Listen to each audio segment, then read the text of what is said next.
Geek Tank Radio on 98.1 The Max.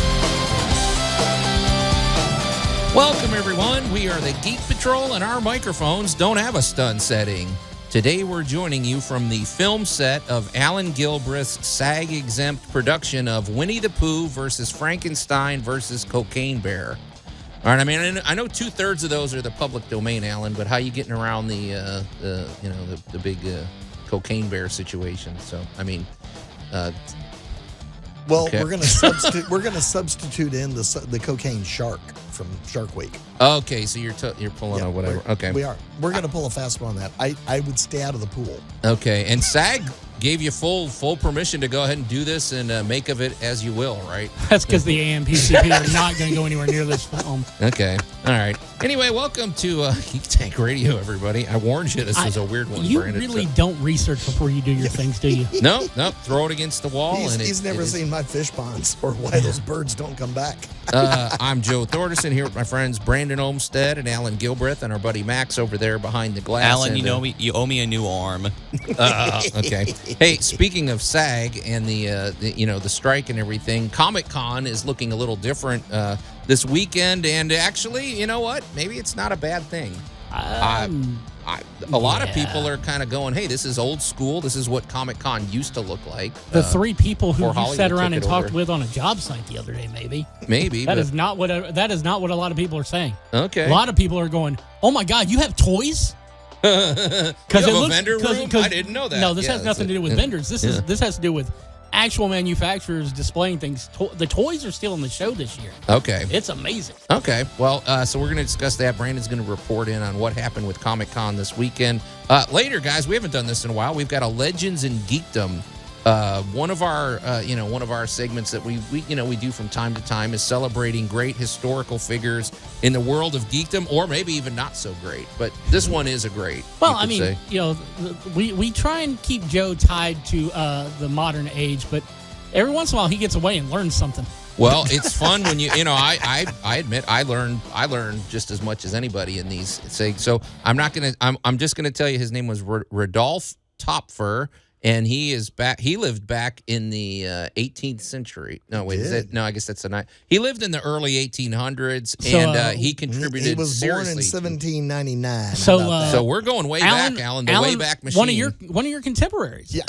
So we'll be getting. Guy, went to high school. Yeah. Oh yeah, we'll be getting to that shortly. I didn't prepare you for this because I knew you wouldn't give me permission, but I'm just going to say it anyway.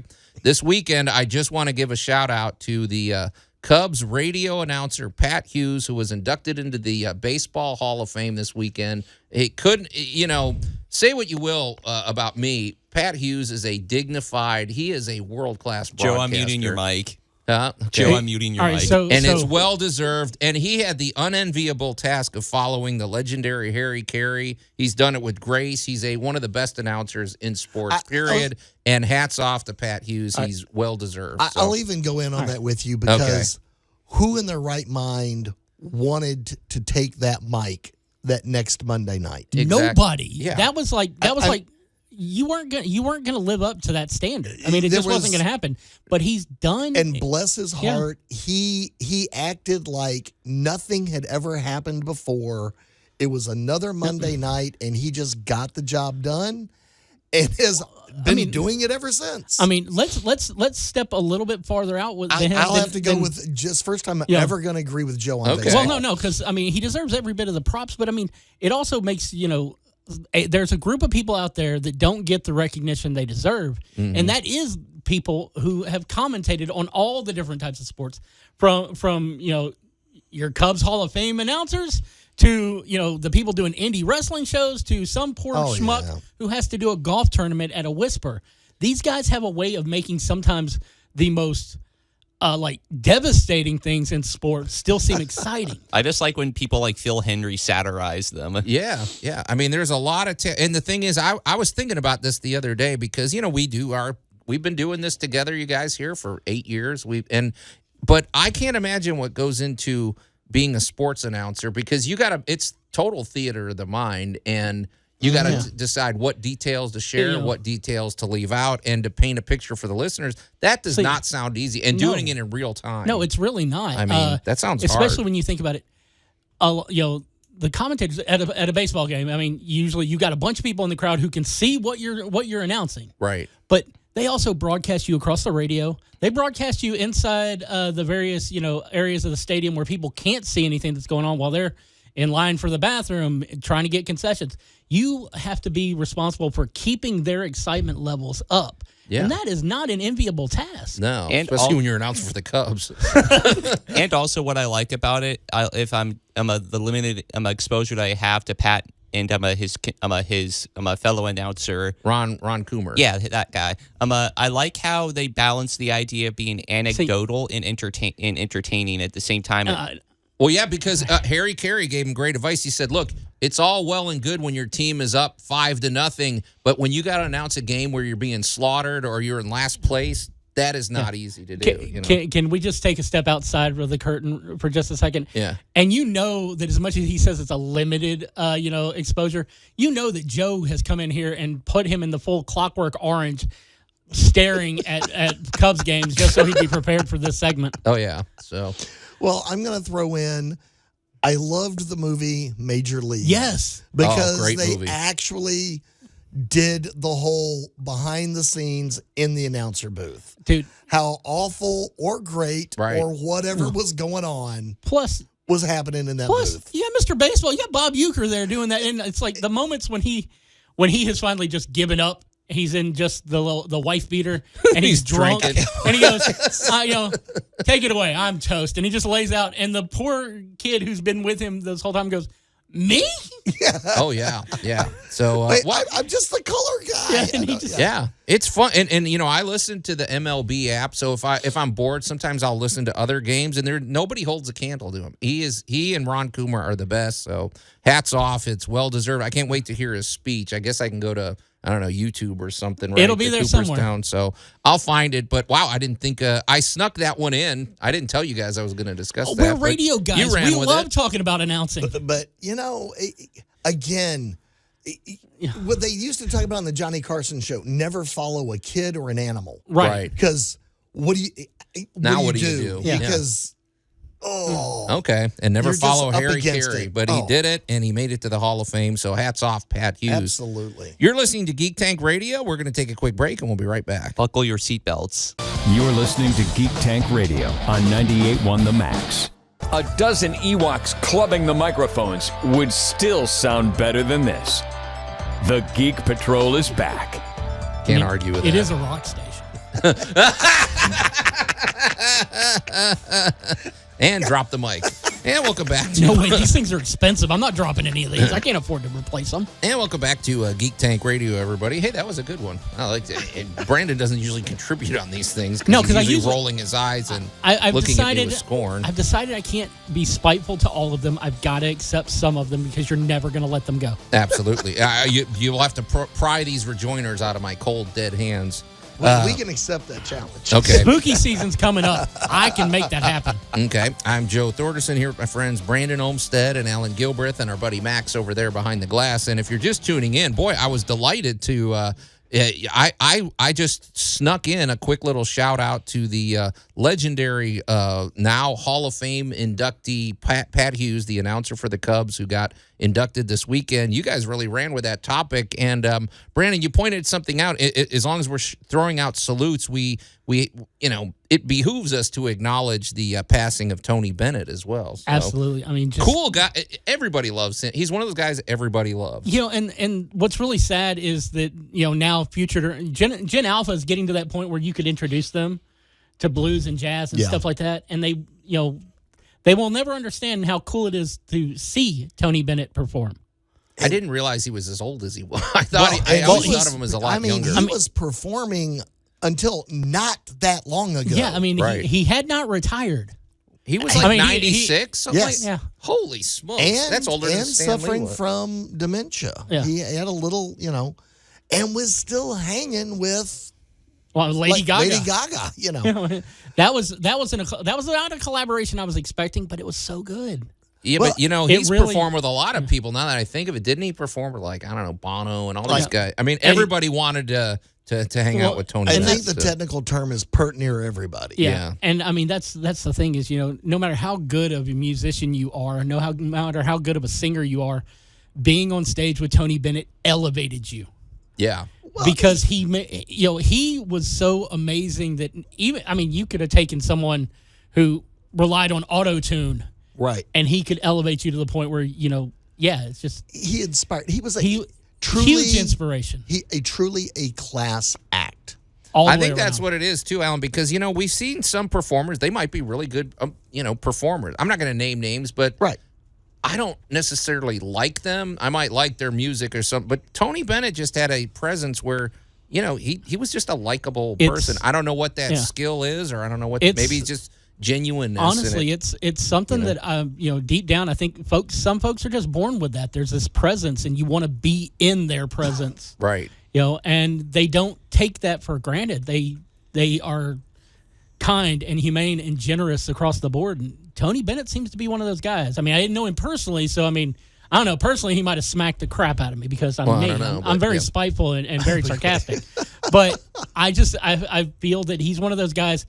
We talk about like celebrities that we've been around and how it's like, they feel like normal people. He's one of the ones that I would have been unable to speak to at first. Just he'd be like, Yeah, But and super talented too. I mean, we're not even talking But then about you the got to look talent. at the breadth of his career. Yeah. Right. And Tony Bennett music, I'm going to dare say, you go dig up an album from 50 years ago, and it's going to be just as stylish and just as well produced today Yeah. as it was. His, natural born crooner. and keep in mind, he didn't have computers. No. He didn't have technological help.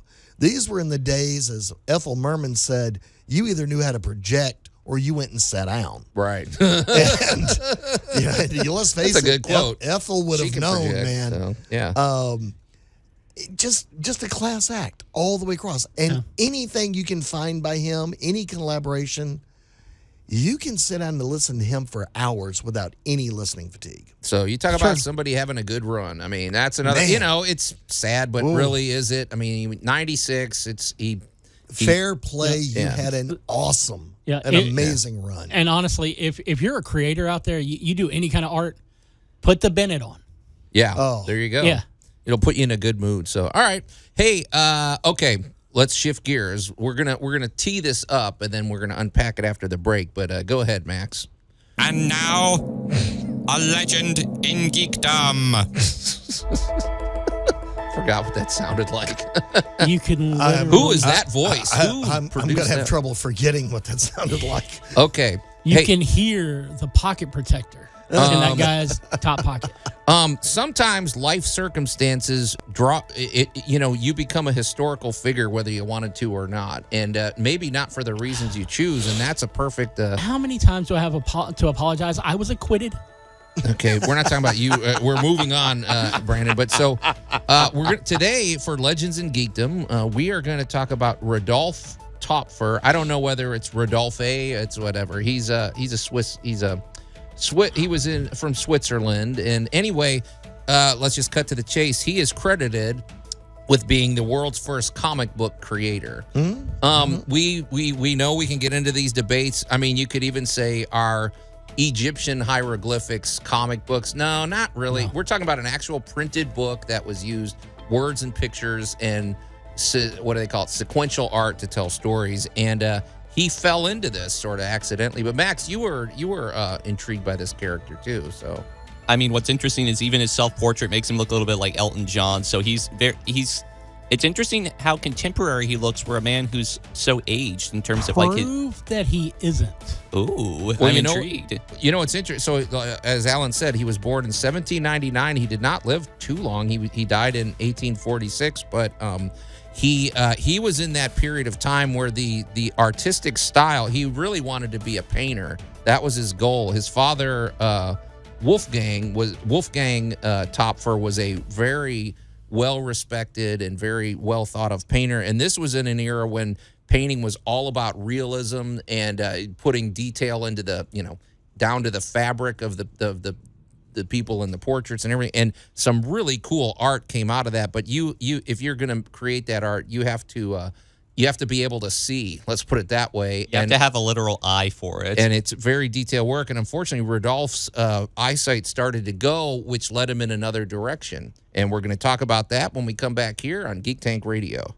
You're listening to Geek Tank Radio on 98.1 The Max. Your hippogriff just went number 2 in my front yard. The Geek Patrol is back. Just use Wingardium Leviosa, and that'll take care of that problem. You do that, and then you fling it at Joe's yard. Or just Acquiamenti. Yeah. What is the vanishing one? Anyway. Welcome back to... And then you do Crucio on the person that did it. That threw me for a curve, Max. As funny as this is, we got to keep going, man. You've got a lot to unpack with this guy. Yeah, talk about unpacking. And welcome back to Geek Tank Radio, everybody. Unpacking or unloading? I'm Joe Thorderson. We're done. That was a good show, guys. I'm Joe Thorderson here with my friends Brandon Olmstead and Alan Gilbreth and our buddy Max over there behind the glass, who really has to understand these I can't take anything seriously now, Max. Okay.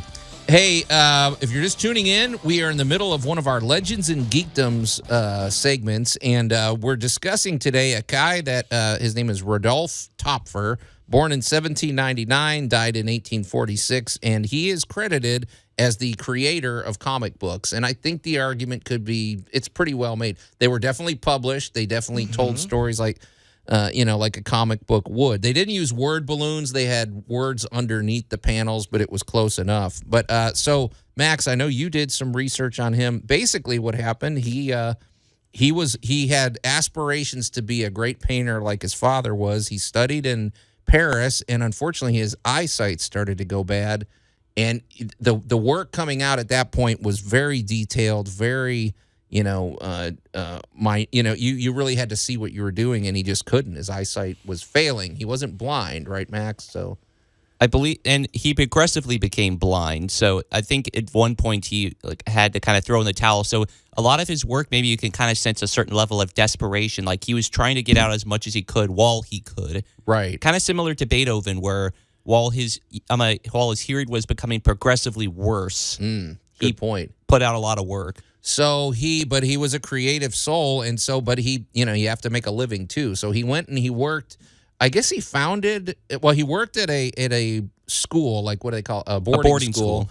For boys, and then he eventually founded his own. But he still wanted to teach the arts, and he still wanted to impart his knowledge to these students. And so what he came up with was a way of basically. It was for lack of a better term, it was a comic book. He created these characters with just rough sketches, and then he put basically sequential art, and he put word balloons underneath, and he told stories. And to his amazement, the students loved it. I mean, it was a hot item, but he was sort of ashamed of it. He did not. He was like, okay, this is great. He didn't see this in any way as an artistic achievement, but. Funnily enough, it's one of those things where maybe the critics didn't like it. A lot of the critics ridiculed him, but the public loved it, right? That's what I thought was kind of interesting, because it kind of echoes stuff today. It's like, how did this win the Academy Award? And yet, the popular opinion would speak otherwise. Yeah, Black Panther makes like $2 billion. I don't even remember what won the year they came out. I mean, it's kind of along those lines. Well, I mean, it's.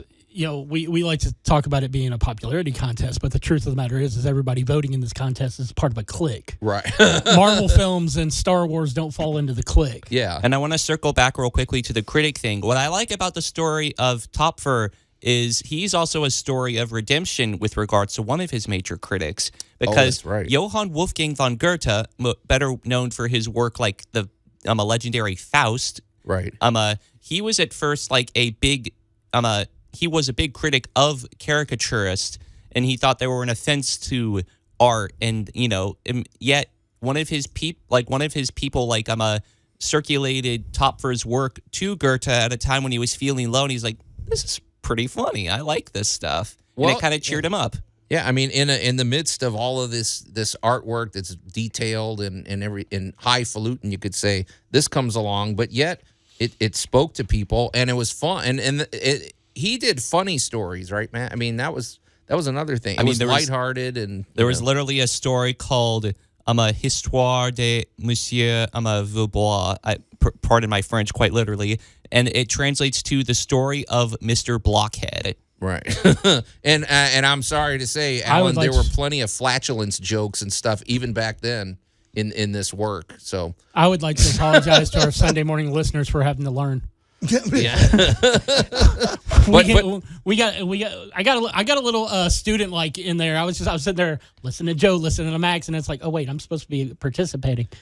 Well, he had to go kicking and screaming to publish this stuff. Eventually, when he published it, it became hugely popular. And near the end of his life, he embraced it to the point where he was even doing tutorials and things on sequential storytelling. And he really embraced it. He said, you know what? I didn't become the kind of artist I anticipated, but he recognized that he had contributed something valuable, and that laid the groundwork for comic books, you could say.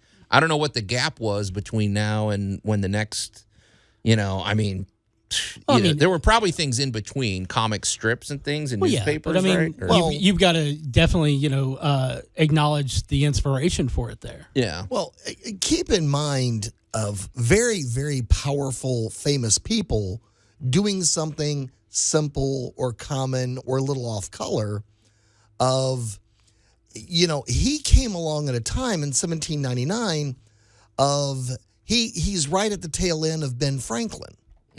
That's true. Poor Richard's Almanac and all that. And what was one of Ben Franklin's best-selling books?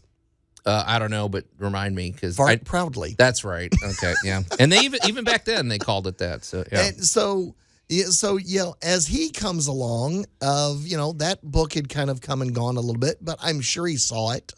I'm sure somebody made a reference to it.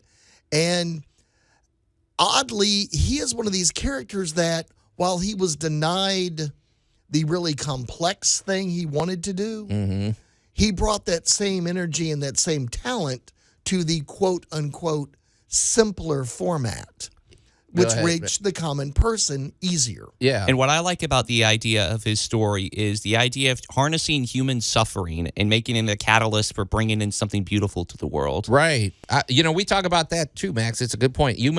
Life may have challenged you. You may Like be Beethoven. And if you tap into that to create art, you might really create something special. So, and you never know what life's going to bring. So hats off to Rodolf Toppfer, but he's well worth going. Go down the rabbit hole on YouTube. You'll learn quite a bit about him. It's really interesting stuff. So, all right, Brandon, we're going to turn the corner. When we come back, we're going to talk all about Comic-Con weekend 2023. You're listening to Geek Tank Radio on 98.1 The Max. Joe Thordarson wore a Godzilla costume to his senior prom. The Geek Patrol is back. Well, they say dress for the job that you want, not the job you have. So, thought it was a good occasion to do So that. you wanted to step on Tokyo? I was going to say, the job you wanted was going home alone. Yeah. All right. Yeah, it didn't go very well. And welcome back to Geek Tank Radio, everybody. I can't believe you dug that up. I mean, Max. fortunately, his date was in a Gamera cosplay, so she was equally geeky. It worked out. I'm Joe Thordarson here with my friends Brandon Olmstead and Alan Gilbreth and our buddy Max over there behind the glass. And Brandon, today is day 5 of the San Diego Comic-Con. It's wrapping up, and it looked a lot different this year. Not let's really. just say. A bunch of nerds buying things they don't need in a place that they really couldn't afford to be. Gosh. Looks just like it does every year. Okay. I love Comic-Con, but some of my favorite stories out of Comic-Con are from my friends who went, who talk And about complain. the fact that they have basically got to catch up on their mortgage and do every bit of overtime available between now and the holidays. Well, the crowded hallways, the sweat, the waiting in line. I love me a good Comic-Con as long as I can sit in the lifeguard chair and watch from above. Yeah.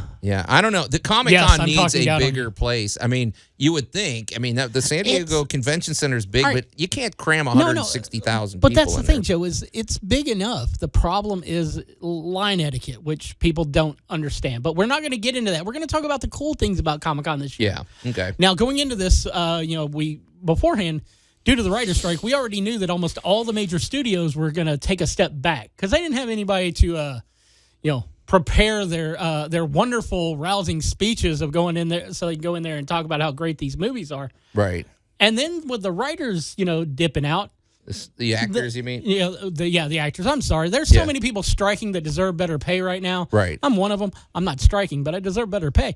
Okay. But so it was definitely left to the comic panels. I mean, there's a couple of things that dropped that are movie-wise. There was a panel about the new Ninja Turtle movie, but it wasn't. There weren't any of the actors there. There weren't any of the writers. It was just the director and a couple of the animators who are also still not on strike.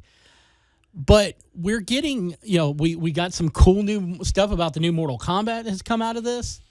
And we've got the show? Or? No, the game. The game, okay. But we've got stuff coming out for where the comic creators are getting the spotlight. And I'm going to tell you, Joe, I've read the recaps. I've watched some of the videos from Comic-Con, and you know what does not stand out at all? What? Anything going on in comics.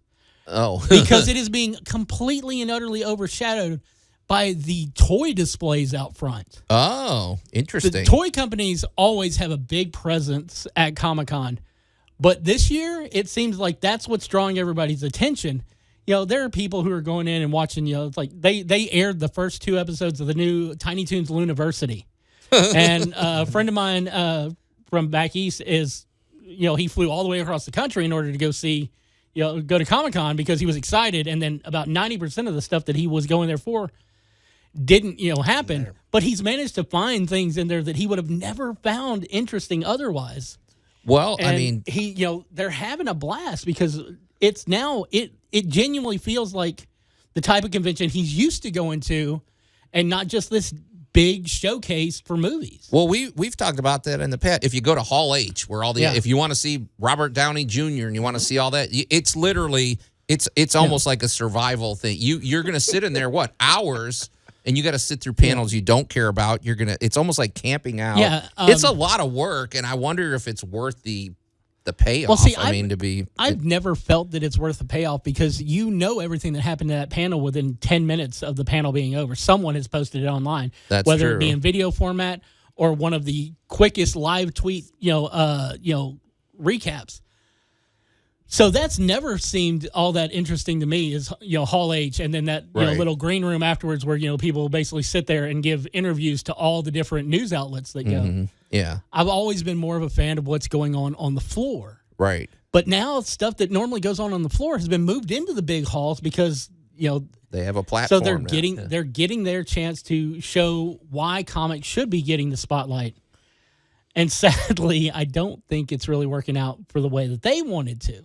Well, but fan-wise, everybody seems to be having a blast, just like they do every year. But they're not showing any kind of numbers where people are going like, "Well, Marvel's not going to be there. I want my money back." Well, of course, nowadays, who's going to cancel something because Marvel's not there? Right. No shade on Marvel, but let's just say, since Endgame, it's been hit and miss. Yeah, no kidding. So.